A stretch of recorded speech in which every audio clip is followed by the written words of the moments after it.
Hello, everyone. I want to welcome everyone to the model Seder that I've decided to present to you. Because of the virus, we have a lot of challenges, including fulfilling the mitzvah, the commandment to have a Seder. That in years past we took for granted, that we would be with family, that we would be able to host a lot of people at our tables, and this year has presented a tremendous challenge for us.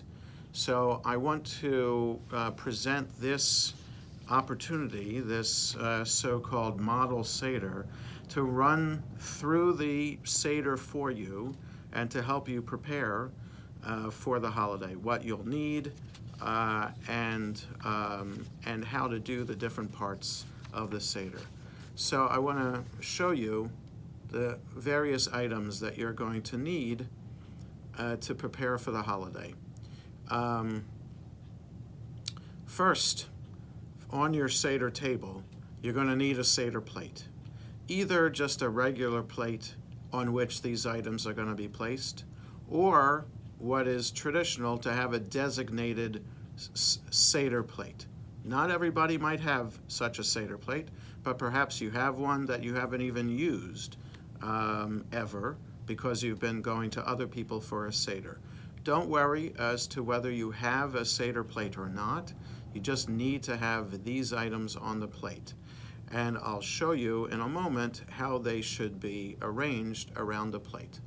But on the Seder plate, you need some kind of greens, usually karpas. If you have a plate that's designated as a Seder plate, it will have the word karpas on it, which usually is translated as parsley. So most people do use parsley on their Seder plate, but it could be any green vegetable like celery or anything else. But this green is going to be dipped in salt water. You also need a roasted shank bone, or if you're vegetarian, you can use a beet, and that is a real thing.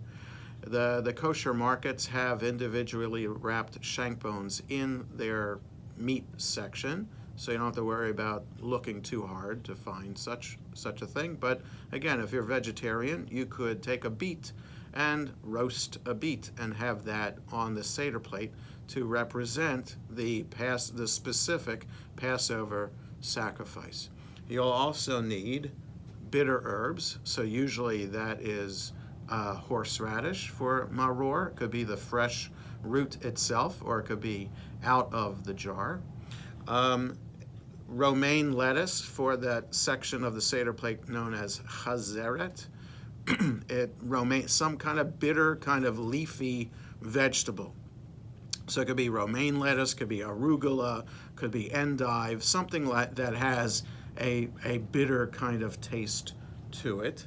You need charoset, of course, and on the resource sheet that I'll be sending separately to this recording, it has a couple of links there for a variety of recipes for charoset, so you can try any one of those recipes if you've never done it before.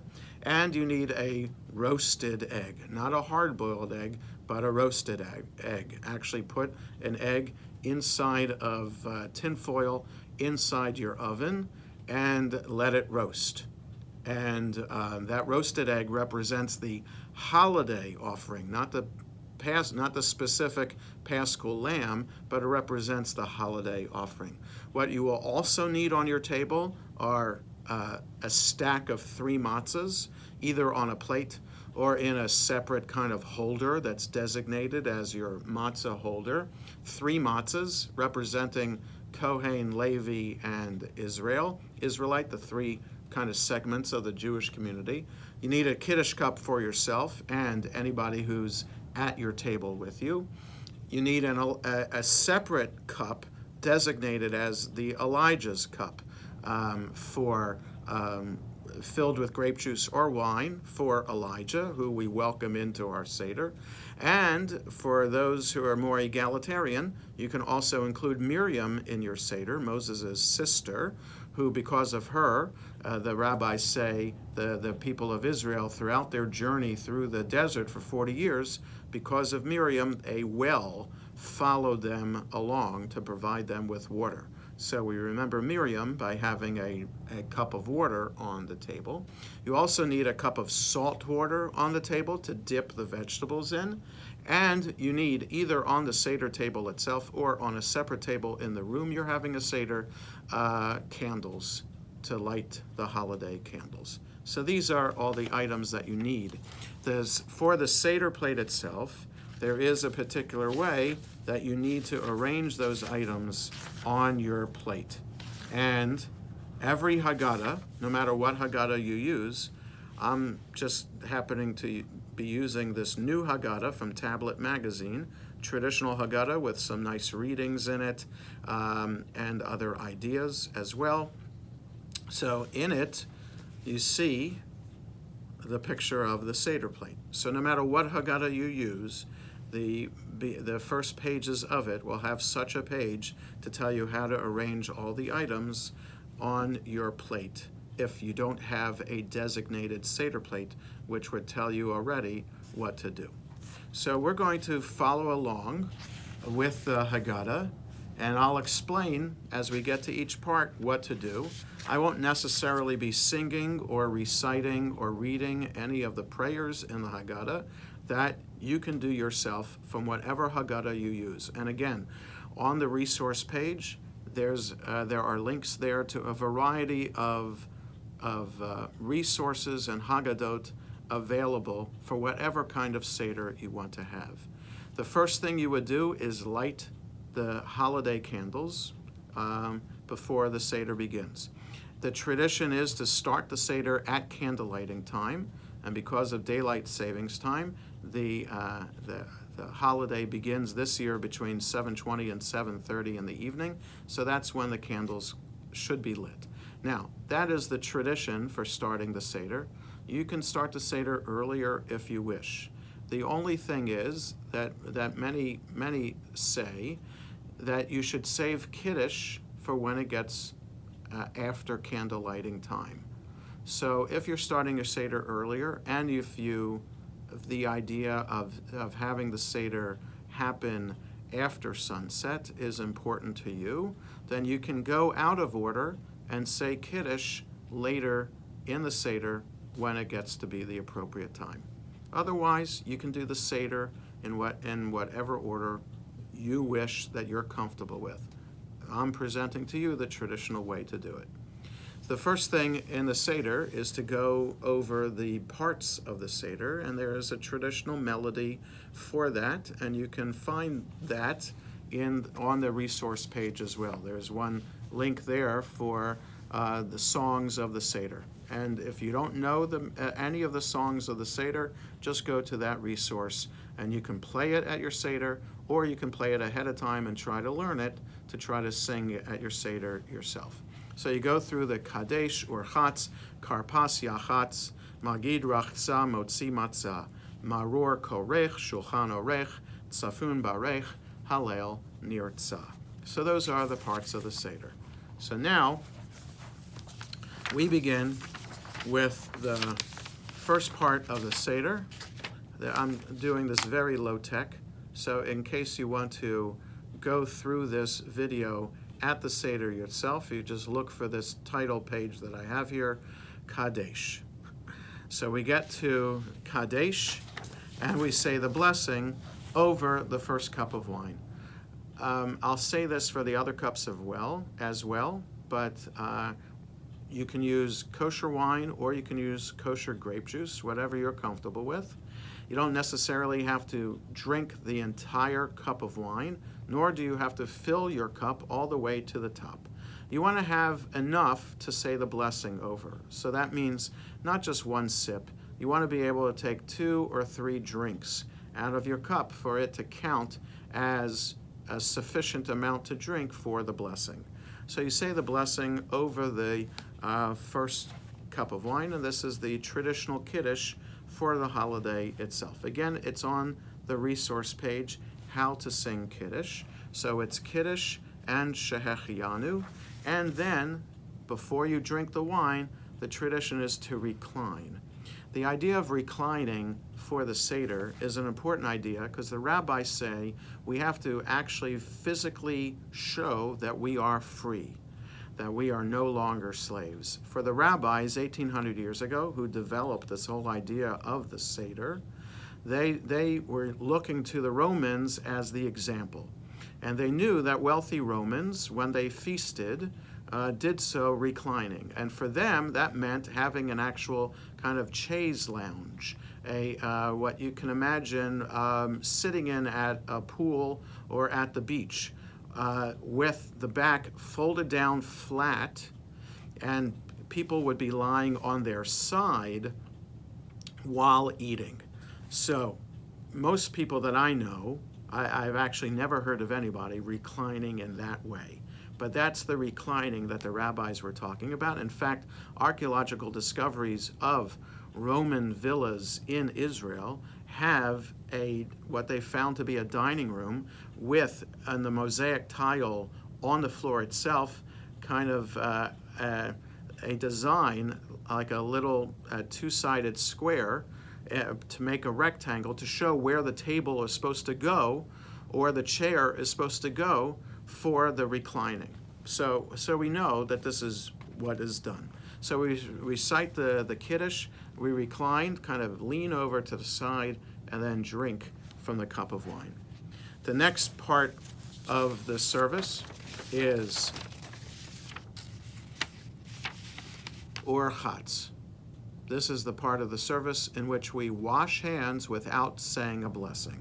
So it's up to you how you want to do the Seder this year and how you want to wash hands. I mean, in light of the virus, it could be more symbolic, especially symbolic, for everybody at your table to be washing their hands. So either traditionally just the leader would wash his or her hands, but there are some who pass around a pitcher and basin of water to allow all participants to wash hands. Again, it's without a blessing. Some of the things at the Seder we do in order for children to be asking questions, and so that's a question, why do we wash hands without saying a blessing, for the next part of the service, which is coming up. So also, as you're following along with your Haggadah, you'll have readings, English translations there. There are also supplements for the Seder as well for additional readings, and I strongly encourage you to look for those supplemental readings as well. So, Orchatz Karpas. Karpas is the next part of the service. This is where we would take the vegetable off of the Seder plate, and we'd have enough there, or serve extra of that vegetable, that we would dip into salt water and recite the blessing.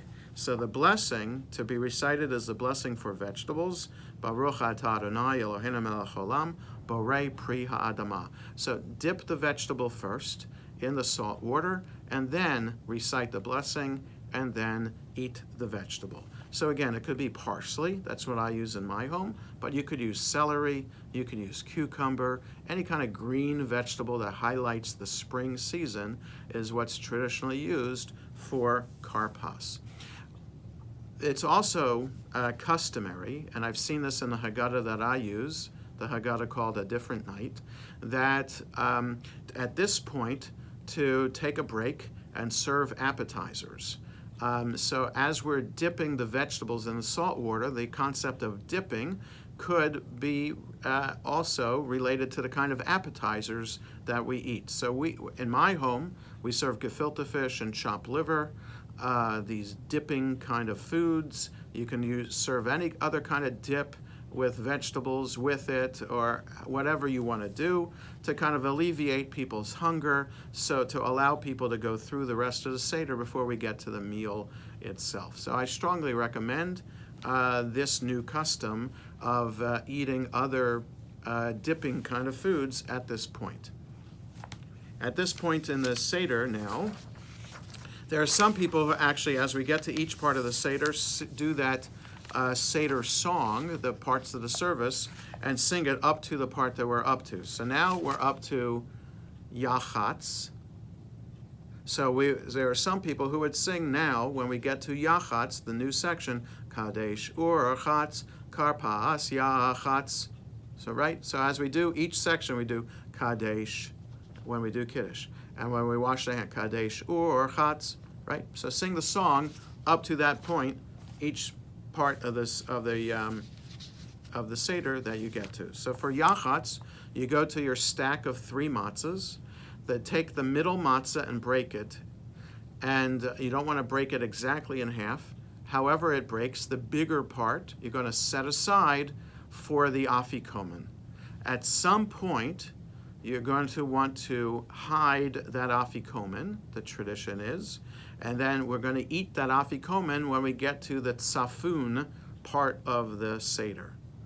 Okay, so now if you don't have children with you this year, let's say you're going to be Zooming, and maybe you're Zooming with your children and grandchildren as an example.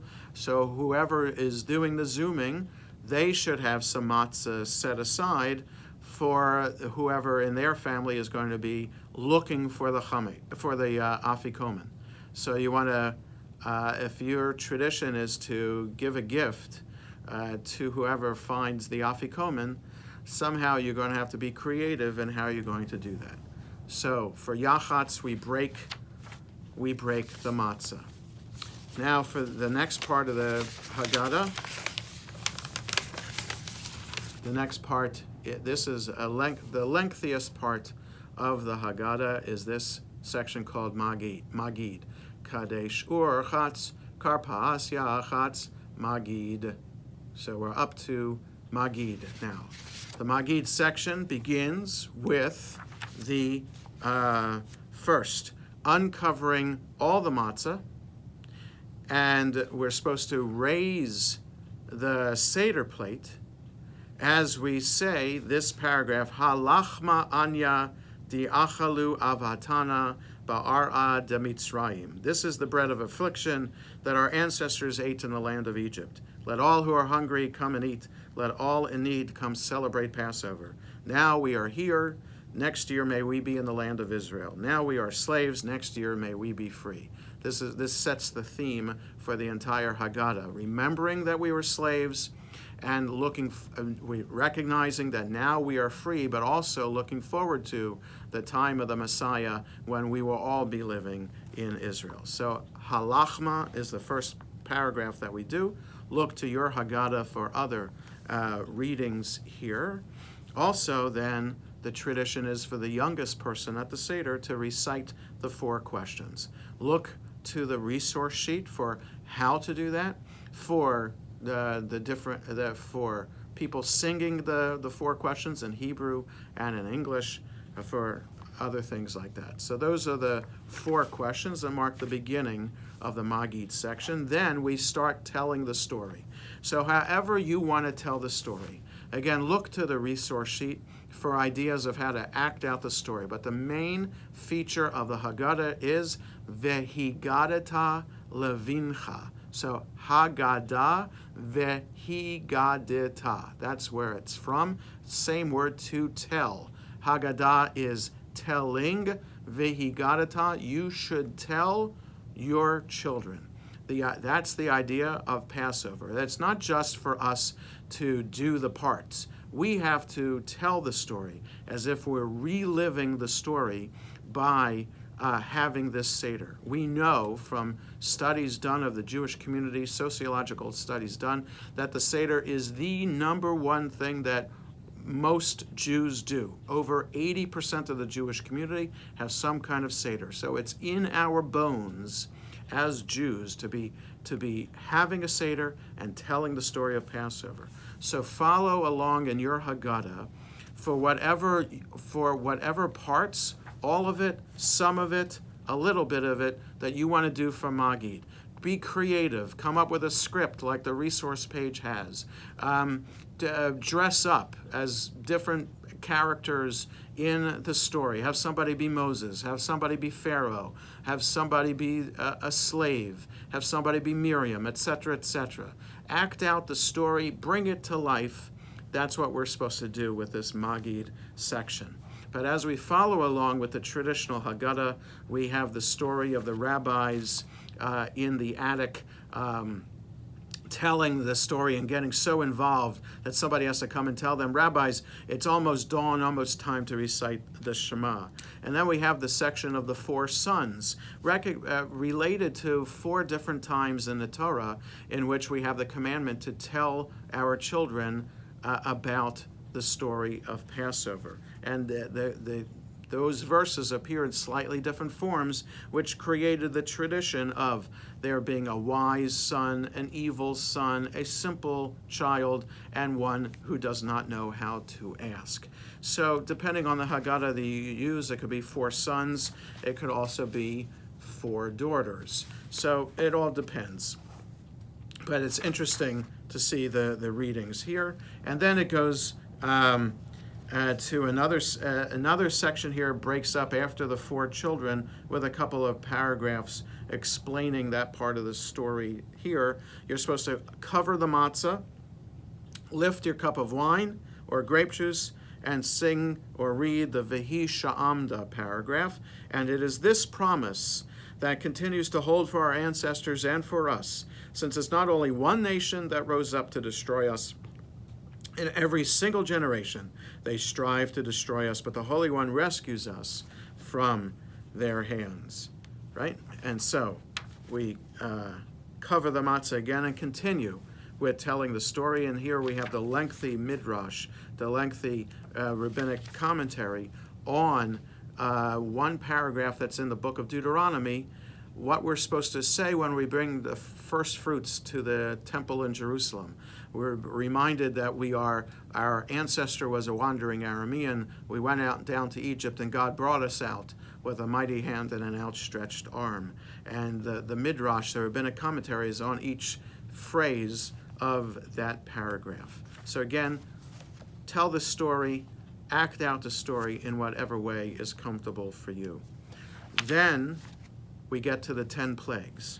So the tradition is, with your cup of wine or grape juice, to dip your pinky, that's how I do it, or you could take a spoon, and for reciting each of the 10, Dam, Tsevardeya, Kinim, Arov, Dever, Shechin, Barad, Arbe, Choshech, Makat Becharot. You say it, the people around the table with you, or by Zoom, however you're doing your Seder, repeat after you, and for each one, put your finger in, dip onto your plate, then go to the next one and do it that way. Keep going like that. There's also, in your Haggadah, you'll see 3 abbreviations. Rabbi Yehuda used to do the 10 as 3 abbreviations, Ditzach, Adash, Be'achav, and you would dip your finger for those 3 abbreviations as well. There's a midrash about how many plagues there actually were. Was it just 10? Was it 50? Was it 250?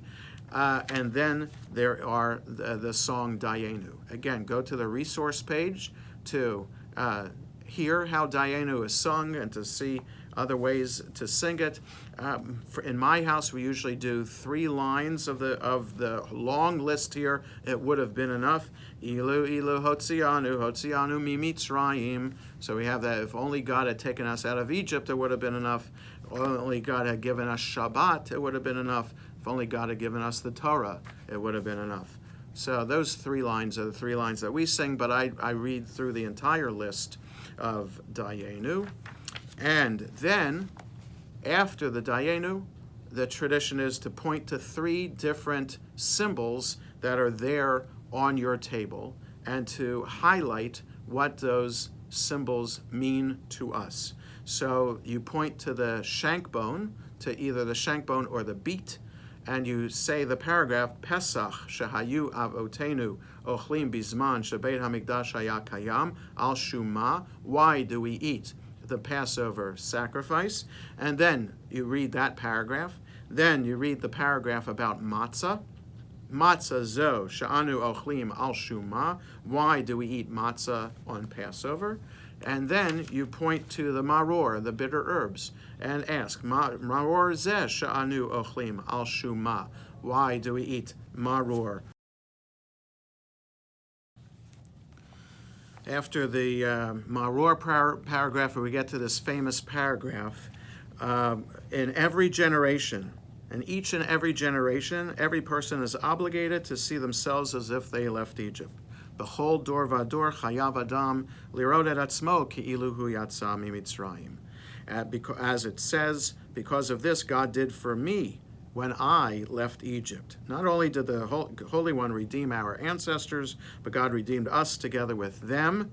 So it's as if we were there with them in Egypt, as it says, and God took us out of there in order to bring us to the land which God had promised to our ancestors. So that serves as a transition now, as we get to the end of telling the story, the end of the Dayenu, pointing to those three items on the table.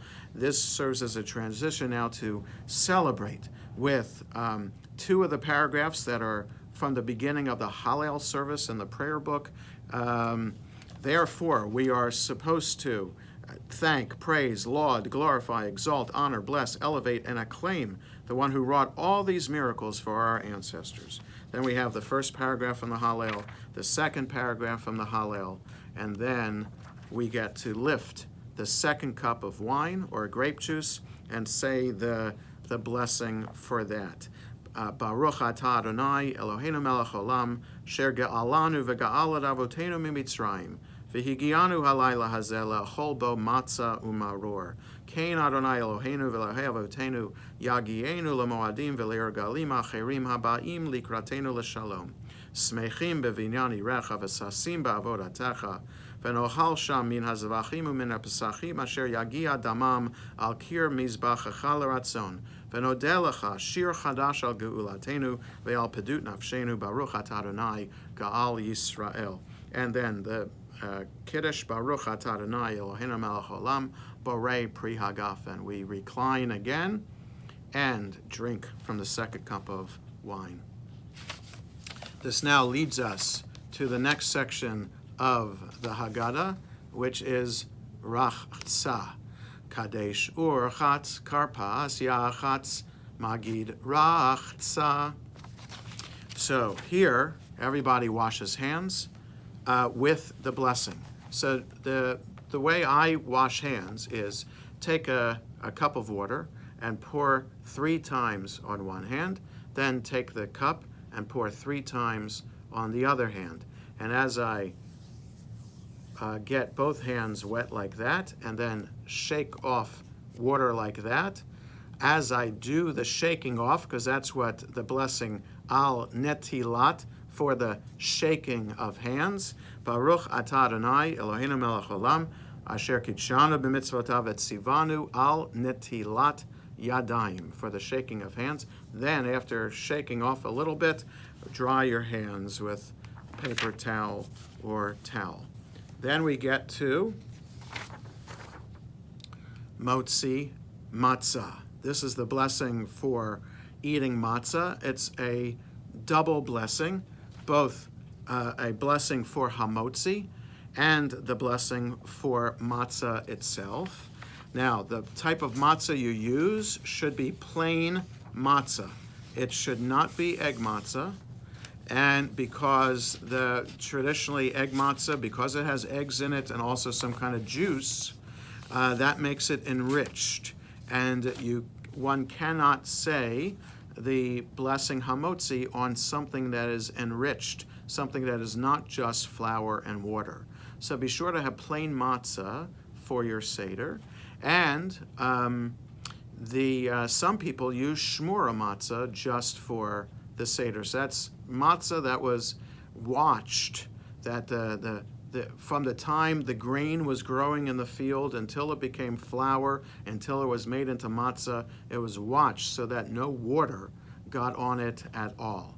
That we do, so that's shmura matzah. So take a piece of matzah from that stack on your table and say 2 blessings. First, Baruch atah Adonai Eloheinu melech olam hamotzi lecha min haaretz, and then you say Baruch atah Adonai Eloheinu melech olam asher kitshanu b'mitzvotav et sivanu al achilat maror, who has commanded us to eat matzah. So that's the matzah part. Now we get to maror. So you take the bitter herbs, that are on your Seder plate, enough for everybody around the table, and eat it plain. Yes, you eat the maror plain because you have to relive the idea of, in a concrete way, the bitterness of slavery. So you take some of the maror and say, and it's not just a little taste, it has to be a significant amount of a bite. Baruch atah Adonai Eloheinu melech haolam shekidshanu b'mitzvotav v'tzivanu al achilat maror. Then Rabbi Hillel, 2,000 years ago, came up with the idea of a sandwich, which kind of looks like a s'more. So instead of a graham cracker sandwich, you have matzah, and instead of melted chocolate and marshmallow, you have charoset and maror together inside your sandwich, and say this paragraph that's there for korech, the korech section. Kadesh urchatz karpas yachatz magid rachza motzi matzah maror korech. So we're up to korech. So take that sandwich, say this paragraph that is here. In memory of the temple, we do as Hillel did when the temple stood. He would combine the Pesach sacrifice, matzah, and maror, and eat them together in order to fulfill what it says. So we don't have the Passover sacrifice to put in the sandwich. We have the charoset instead. You should eat it with matzah and bitter herb. So now we get to the next part of this service. Kadesh urchatz karpas yachatz magid rachza motzi matzah maror korech shulchan orech. So it means set table. So we set our table and we eat our meal. And at the end of our meal, we then eat the afikomen. So however you're doing your search for the afikomen, you then find that the afikomen is given to you, and we get to the next part of the service, tzafun. Kadesh urchatz karpas yachatz magid rachza motzi matzah maror korech shulchan orech tzafun. So we get to tzafun, and the eat the afikomen. No blessing to eat as we eat the afikomen, but then we get to tzafun barech, the birkat hamazon, the grace after meals. So however you want to do that, you can do one paragraph from it, you can do it in English, you can do the whole thing that's in your Haggadah. But at the end of birkat hamazon, we first have the blessing over the third cup of wine. So that cup of wine actually should be filled before you start birkat hamazon. And after birkat hamazon, the barech, you get to just recite Baruch atah Adonai Eloheinu melech haolam borei pri hagafen, and lean, recline, drink from that third cup of wine. And this section concludes with opening the door for Elijah. So you reference the cup of Elijah that you have there at your table. You would have the youngest person or anybody open the front door, reminding ourselves that in this time, and there are other significant times, that we look forward to the Messiah coming. And Elijah, the prophet, is the one who would accompany the Messiah to bring this new messianic era to the world. And so every Saturday night when we say Havdalah, we mark the end of Shabbat by singing Eliyahu Hanavi, to think that maybe this coming week will be the time of the Messiah. At the Passover Seder, we do this. At a bris, when we welcome the newborn into the community of Israel, we set aside a chair for Elijah, because perhaps this newborn is the Messiah. So we open the door and we sing Eliyahu Hanavi. But then there's this paragraph, which is really a paragraph of vengeance and wrath. Pour your wrath upon the nations that do not recognize you, and upon the kingdoms that do not invoke your name. For they have consumed Jacob and laid waste to his habitation. Pour out your fury upon them and let your burning anger overtake them. Pursue them with anger and annihilate them from under the skies of Adonai. And so there was a rabbi from medieval times who had an alternative to this. We understand the vengeance that might be part of this, because in most of Jewish history, we're celebrating our freedom in a time of persecution, oppression, and slaughter. And so it would be natural then to think about this, just as God took out revenge on the Egyptian soldiers and killed them in the sea, so too should God kill our enemies. So it's natural to have this here, but in a time when we don't have enemies, we could do this in a more positive way. And so some Haggadot have that alternative, pour out your love upon those of the nations who love you. So that would be an alternative paragraph to recite. We get to the second last section of the Haggadah, Hallel. So most of this is from what we have in the prayer book in the morning service for the holidays.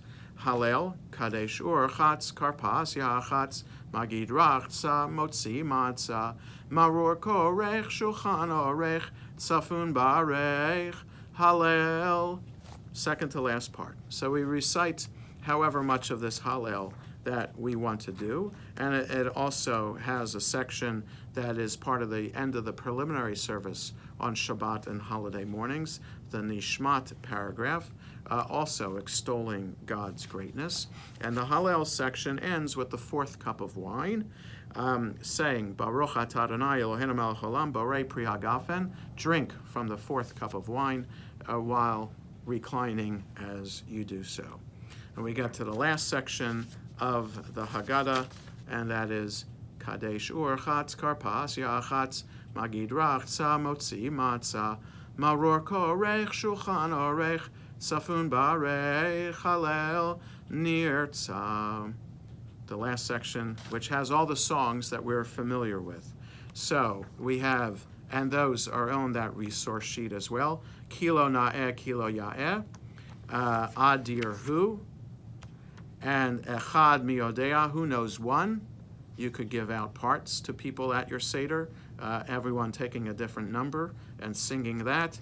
You have Chad Gadya, also. You can give parts for that, to everybody to make a different sound, for the baby goat, for the cat, for the dog, for the stick, for the fire, for the water, for the bull, for the shochet, the ritual slaughterer, for the angel of death, and for God. That's what we do at our Seder. Everybody takes a different character, makes a different sound as we get there in the Haggadah.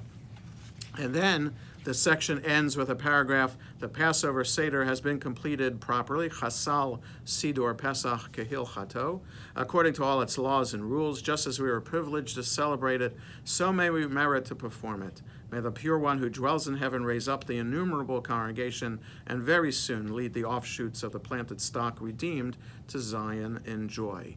And we could sing at this point Hatikva, if your Haggadah has that, to reaffirm our connection to the state of Israel today. But we conclude L'Shana Haba'a B'Yerushalayim, next year in Jerusalem. May it so be that you stay healthy and safe. May this model Seder help you in conducting your own Seder this year. And may we all be privileged someday to celebrate a Seder together with the entire community in the land of Israel. Chag Sameach.